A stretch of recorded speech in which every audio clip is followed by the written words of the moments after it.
Lacey, thanks. Well, it's been big news this week. State Auditor Cindy Byrd releasing a required state audit of federal funds spent here in Oklahoma in 2021, revealing $29 million she says were misspent here in our state. It's a big number right there. Oklahoma Attorney General Gentner Drummond joining us live to talk about those findings and really what comes next. Thanks for being here with us. We appreciate it. My pleasure. What are your thoughts, first off, about the auditor's report? Do you think this is criminal? Well, I think that the auditor's report is insightful. I mean, it's staggering. It's heart-wrenching in large part that we would have the opportunity to be so impactful as a state, and yet we dropped the ball. Mm-hmm. The auditor looking at $29 million, she says, was misspent. You've asked her specifically to look at $8 million of gear funds for education. Why are you having her focus in on that set of funds? So those funds, in April, when I decided to dismiss the Class Wallet lawsuit, it became obvious that we needed to have an investigative audit so that the state auditor has administrative subpoena powers over state agencies. The Attorney General has broader powers, and so we will be able to access documentation that she can then use to go deeper in her analysis. Was there something specific, though, about those $8 million that were misspent differently than the rest of the $29 million? Oh, no, I think that there will be a takeaway from this opportunity, a lessons learned for state actors and those delegated power from state actors, that we need to be careful with our tax dollars when we administer them in the future. There's a lot of allegations out there. Do you think that well-off families got special treatment? The auditor said 1,000 families that got tuition money admitted they absolutely did not need it, and then more than 600 families that said, we need this financially, didn't get it. Your thoughts? That's the saddest component of the findings. Yeah. I mean, it pays to be powerful and influential and connected.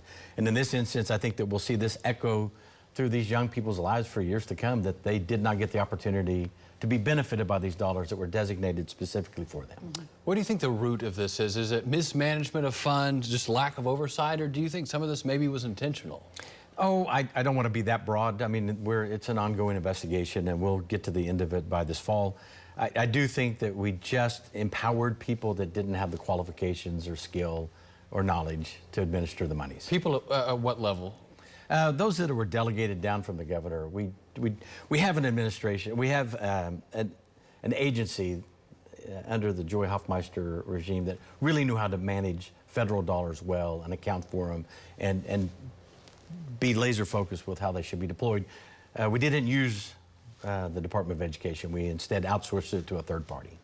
Governor Kevin Stitt says his office acted swiftly and that the out-of-state vendor, Class Wallet, that was hired to oversee the disbursement of these funds should be held accountable. You mentioned this earlier. You have dropped the Class Wallet lawsuit. Does that mean you think Class Wallet is not to blame in this? With absolute certainty. Okay. The lawsuit was filed in the fall for political cover. Class Wallet did exactly what we asked them to do as a state. 27 other states used Class Wallet. They narrowed the scope of this portal that parents could only buy things that are designated for educational purposes, otherwise the SKUs. In Oklahoma, we had no parameters. We opened it up. We are the Wild West. We turned parents loose to do whatever they wished.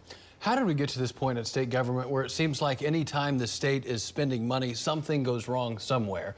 From, we had Swadley's, Epic, now this. What's the fix for this?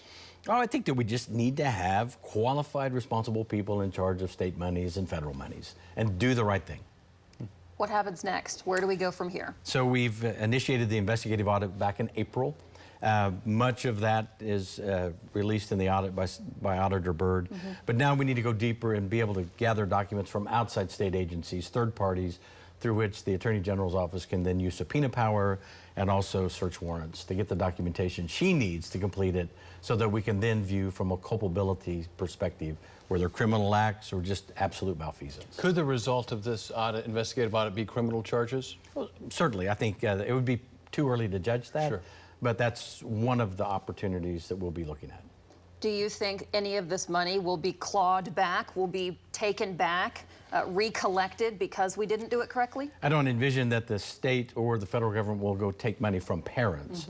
But if the federal government so chose, we would be writing a large check We, the taxpayers? We, the taxpayers, buying through our state agency back to the federal government. Yeah, so this really affects everyone in Oklahoma. We'll be watching it. Your last thoughts with our viewers this morning. My heart is broken for those families that needed the money, those that were underprivileged, and absolutely the gear was identified for them.